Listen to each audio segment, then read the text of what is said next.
zərdən danışanlardanam. Zərgərə zərdən danışanlardanam. Şir olmasam, aslan olmasam da mən, çətin dərdə dərman olmasam da mən, min şükür ki insan olmasam da mən, insan olmağa çalışanlardanam. İnsan olmağa çalışanlardanam. Allah Taala dub eləyən var məni, bu xalq qəbul edib sənətkar məni. Nəşat zor tanıyır xeridar məni, doğma vaxtdanam tanışanlardanam. Doğma vaxtdanam tanışanlardanam. Mübarək izindən qaş itirmişəm mən, ağlı gedib yadda itirmişəm mən, aydın kimi qardaş itirmişəm mən. Zalım həyatla barışanlardanam, zalım həyatla barışanlardanam.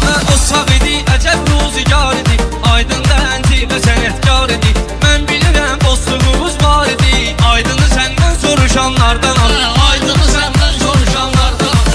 Sizin yarı bizə yod qoyub, o qədər bağlayıb bu qara kod qoyub. Mənə dostum cənazəsi od qoyub, bir tərəfindən yapışanlardanam, bir tərəfindən yapışanlardanam. Mənim sinəm söz dolu yar markadır, şair odur sözdə qışı markadır.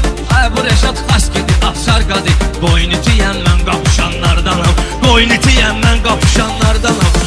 Razı olmamışam özümdən, meyxana ustadı gəlib izimdən, dostumu incitməmişəm sözümdən. Üç dənə tuzla baxışanlardanam, üç dənə tuzla baxışanlardanam. Belə görürəm gözbə gəlib dur qumar, şair odur ki ruha çəksin tumar. Haram əməldir mənlik olmayıb qumar, Allaha ruhən qovuşanlardanam. Allaha ruhən qovuşanlardanam. Qılın çalmısan, qılın görmüsənsən, yuvar harda qırığını görmüsənsən, uzağı Rəşadı aydını görmüsənsən. Mən ağa Səlimlə yazışanlardanam, mən ağa Səlimlə yazışanlardanam. Düzdür Məşəd babanı aydını gördüm, sənətdə mən xeyli qırğını gördüm. Basıb kəsməyirəm onu bunu gördüm, ramkama normal sığışanlardanam. Ramkama normal sığışanlardanam. Özümü boğmamışam, atda sandayım, ilahinin verdiği imkandayım. Başda 20 ildir meydandayım, həyat görmüşəm xırışanlardanam, həyat görmüşəm xırışanlardanam. Şair gəlib maraqlı söhbət eləsin, qulaq asanlar ona diqqət eləsin.